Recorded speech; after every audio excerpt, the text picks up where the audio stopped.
What if the way you walk every day is slowly putting stress on your body without you even realizing it? Not running, not lifting weights, just walking. Something you do automatically, without thinking, every single day. And that's exactly the problem. Because after 50, small habits that once didn't matter as much can begin to have a bigger impact over time.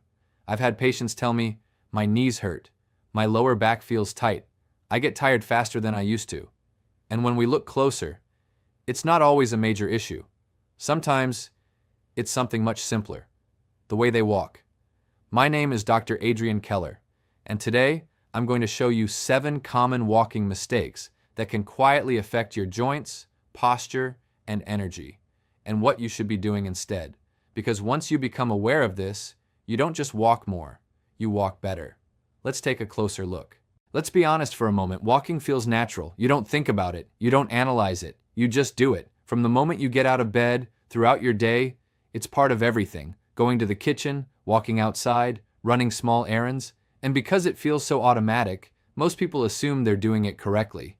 But here's what I've seen over and over again. People start to notice small changes. A bit more stiffness, less balance, more pressure in the knees or lower back, and they assume it's just age. But sometimes, it's not age alone, it's repetition, doing the same small movement, slightly wrong, thousands of times over.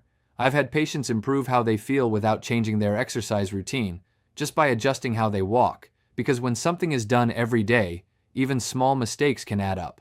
And once you see them, you can correct them. Now let's look at one of the biggest misconceptions that keeps people from noticing this in the first place. One of the biggest misconceptions is this: as long as I'm walking, I'm doing something good. And that's partially true. Walking is one of the best things you can do for your body. But here's the part most people miss. How you walk matters just as much as the fact that you're walking. Because movement is not just about doing it, it's about doing it in a way your body can handle over time. I've seen people walk every day, stay active, do everything right, and still deal with joint discomfort, posture issues, fatigue that doesn't make sense, not because walking is bad, but because the way they're walking is creating small amounts of stress that build up over time. I often explain it like this: your body adapts to repetition, and if the movement is slightly off, your body adapts to that too. So instead of asking, am I walking enough? A better question is, am I walking in a way that supports my body? Because once you understand that, everything starts to change. Now let's take a quick look at what's actually happening in your body when you walk, because this is where the mistakes begin to make sense. So what actually happens in your body when you walk? At first glance, it seems simple, one foot in front of the other. But in reality, walking is a coordinated movement that involves your entire body. Your feet absorb impact, your knees stabilize, your hips control alignment, your spine maintains posture, and your arms help balance the motion. All of this happens with every single step. Now imagine repeating that movement thousands of times a day. If everything is aligned, your body distributes that effort efficiently. But if something is slightly off, that impact doesn't disappear. It shifts. More pressure on the knees, more tension in the lower back, more strain on the neck and shoulders. I often explain it like this: walking is a chain, and if one link is off, the entire chain feels it. The challenge is, most of these imbalances are subtle. You don't notice them right away, but over time, they accumulate, and that's when discomfort begins to appear. So instead of thinking of walking as a simple activity, think of it as a repeated movement pattern, because when you adjust that pattern, you change how your body feels. Now let's look at the first mistake, because this is one I see almost every day. The first mistake is looking down while you walk. This is extremely common, especially when people are checking their phone, watching the ground, or simply out of habit. And at first, it doesn't seem like a big deal, but this small change affects your entire posture. When your head moves forward and down, your shoulders follow, your upper back rounds, and your spine shifts out of alignment. I often tell my patients, your head position sets the tone for your entire body, because your body naturally follows where your head goes. So when you walk looking down, you're not just changing your gaze, you're changing your alignment. And over time, that can lead to neck tension, shoulder tightness, and even discomfort in your lower back. Now again, this doesn't mean you can never look down. The issue is doing it constantly, because walking should feel open, upright, and balanced. A simple adjustment makes a big difference. Keep your gaze forward, with your head aligned over your shoulders. Because when your posture improves, everything else follows. Now, let's move to the next mistake. And this one affects how your body absorbs impact. The second mistake is taking steps that are too short or inconsistent. Now, this often happens gradually. People start walking a bit more cautiously, a bit more stiff, without realizing it. And over time, their stride becomes shorter and less natural. At first, this may feel safer, more controlled. But in reality, it can create imbalance. Because when your steps are too short or irregular, your body doesn't move smoothly. Instead of flowing forward, you start to break your movement into smaller segments. And that affects how your body absorbs impact. More pressure on the joints, less efficiency in movement, and often more fatigue.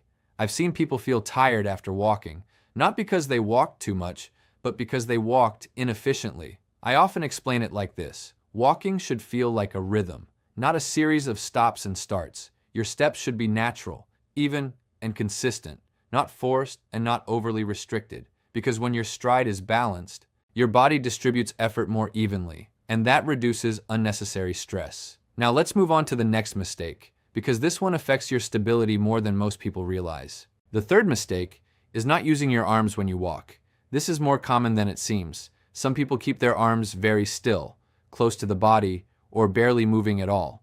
And it might feel normal, but your arms are not just there by chance. They play a key role in balance and coordination.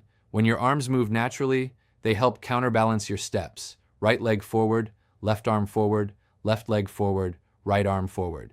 This pattern helps stabilize your movement and reduces the effort your body needs to stay balanced. When your arms are not engaged, your body has to compensate, often through your hips, your lower back, or your legs. And over time, that can increase strain and reduce efficiency. I often explain it like this. Your arms are part of your walking system, not separate from it. A simple adjustment makes a difference. Let your arms swing naturally, without forcing it. Relaxed, in sync with your steps. Because when your whole body works together, movement becomes smoother and less stressful. Now, let's move on to the next mistake, because this one is about tension, and many people don't even realize they're doing it. The fourth mistake is walking with too much tension. You might not even notice it, but many people walk with tight shoulders, stiff arms, a rigid posture, almost like they're holding their body in place. And at first, this can feel controlled, even correct. But in reality, it works against you, because walking is meant to be a fluid movement. When your body is relaxed, it absorbs impact more naturally. But when you're tense, that impact travels through your body more directly. More pressure on your joints, more strain on your muscles, less efficiency overall.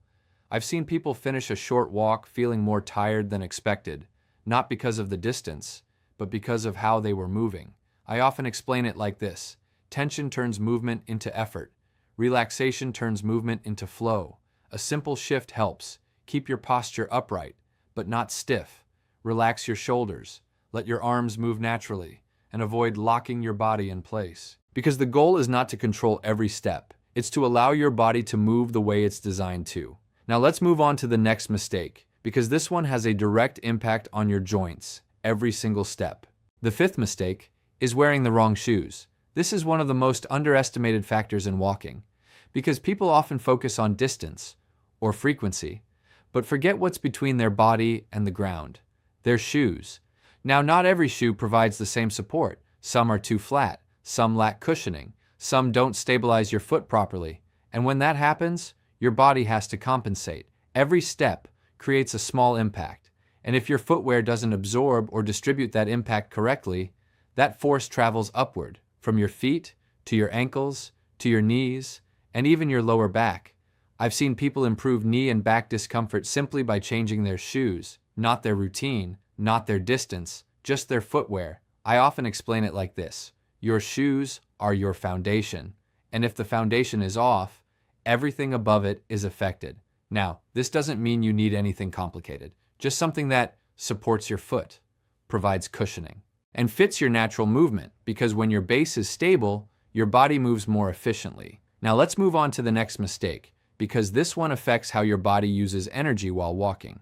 The sixth mistake is walking without a consistent rhythm. Now, this is something many people don't notice. They walk, but their pace keeps changing, faster, then slower, then stopping briefly, then starting again.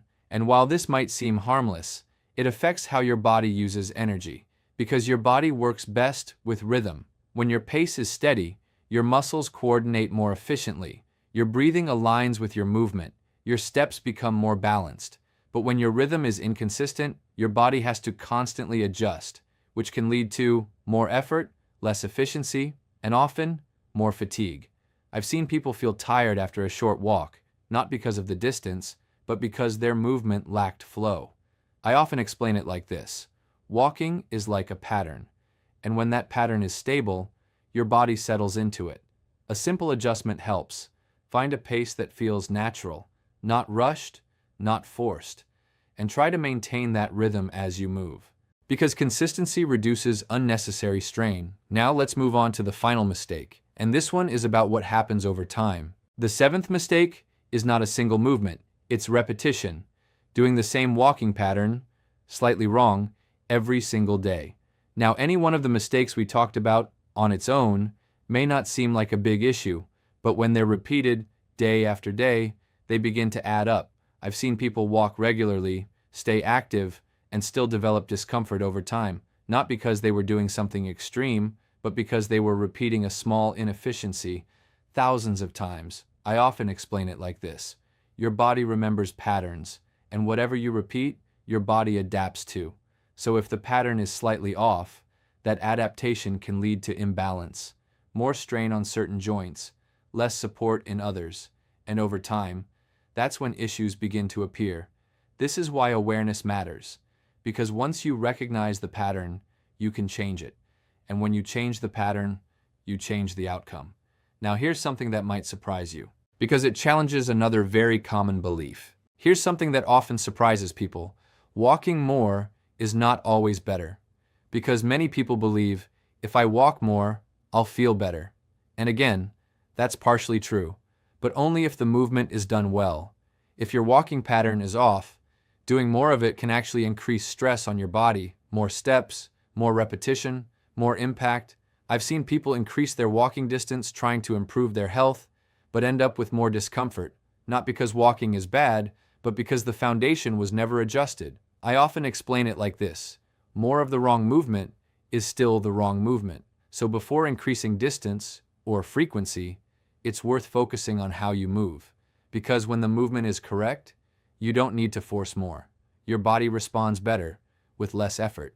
Now let's talk about what you should actually do, because this is where everything becomes practical. So what should you do differently? The good news is, you don't need to stop walking. You just need to adjust how you walk. Start with your posture. Keep your head aligned, your gaze forward, and your shoulders relaxed. Next, focus on your steps. Natural length, even rhythm, not forced, not restricted. Then, allow your body to move as a system. Let your arms swing naturally. Stay relaxed. Avoid unnecessary tension.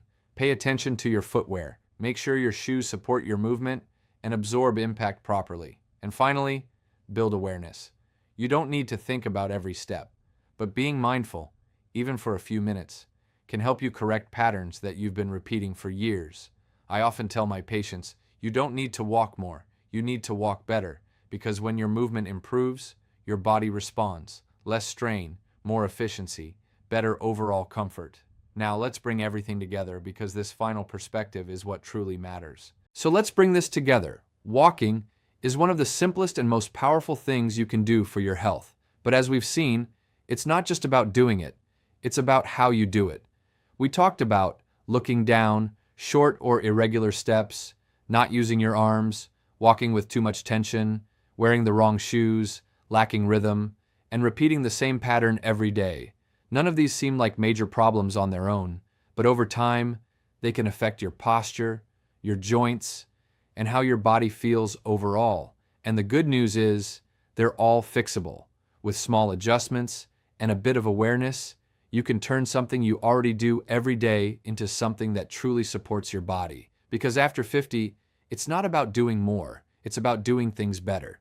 If this video helped you, share it with someone who might benefit from it. And if you want more simple, practical insights like this, focused on improving everyday habits, make sure to subscribe.